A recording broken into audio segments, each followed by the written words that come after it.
அனைவருக்கும் வணக்கம். Welcome to Recipe. இன்றைக்கி இட்ஸ் லஞ்ச் பாக்ஸ் டே 44. நான் தேவுக்கு ஸ்கூல் லஞ்சுக்கு என்ன பேக் பண்ணி கொடுத்தேன் அப்படிங்கிறத உங்க கூட ஷேர் பண்ணியிருக்கேன். நீங்கள் என்ன பேக் பண்ணி கொடுத்தீங்கன்னு கீழே கமெண்ட்ஸில் சொல்லுங்கள். இன்றைக்கி வெண்டைக்காய் போட்டு சாதம் ஃப்ரைட் ரைஸ் மாதிரி பண்ணி கொடுக்கலான்னு சொல்லிட்டு வெரைட்டி ரைஸ் தான், வெண்டைக்காய் வெரைட்டி ரைஸ். அதுக்கு கடாயில் கொஞ்சம் எண்ணெய் ஊற்றிக்கிட்டு சீரகம் போட்டுக்கிட்டேன், கருவேப்பிலை சேர்த்துக்கிட்டேன். அப்புறம் வெண்டைக்காவை இந்த மாதிரி ஸ்லைடாக கட் பண்ணியிருக்கேன். நல்லாவும் ஒட்டாமல் வரும் நம்ம ஃப்ரை பண்ணும்போது. அதே மாதிரி சாப்பிட்றதுக்கும் அவங்களுக்கு நல்லாயிருக்கும். மசாலா பார்த்திங்கன்னா உப்பு, மஞ்சத்தூள், அதுக்கப்புறம் கரம் மசாலா கொஞ்சம் சேர்த்திருக்கேன். வேறு எதுவும் சேர்த்துல.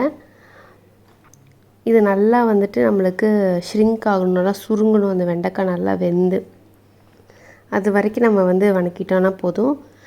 இப்போ வேக எடுத்துருக்க சாப்பாடை இதில் ஆட் பண்ணி நல்லா மிக்ஸ் பண்ணிட்டோன்னா நம்மளுக்கு ரொம்ப சிம்பிளாக பட் டேஸ்டியாக ரெடி ஆயிரும். இதில் அடிஷ்னலாக நம்ம பெப்பர் பவுடர் இல்லை சீரகத்தூள் சேர்த்துனா இன்னும் நல்லாயிருக்கும்.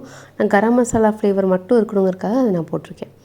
ஸ்நாக்ஸ்க்கு பார்த்திங்கன்னா இந்த மாதிரி பாதி வெள்ளரிக்காய் மட்டும் கட் பண்ணி போட்டேன். கொஞ்சம் உப்பு போட்டிருக்கேன், வேறு எதுவும் சேர்க்கல. ஸோ ஒரு டிஃபன் பாக்ஸில் வெண்டைக்காய் சாதம், இன்னொரு டிஃபன் பாக்ஸில் வத்தல் அவங்க கேட்டதுனால வத்தல் வறுத்து வச்சுருக்கேன். இன்றைக்கி லஞ்ச் பாக்ஸ் இதுதான். உங்கள் வீட்டு லஞ்ச் பாக்ஸ் என்ன நீங்கள் பேக் பண்ணி கொடுத்தீங்கன்னு கீழே கமெண்ட்ஸில் சொல்லுங்கள்.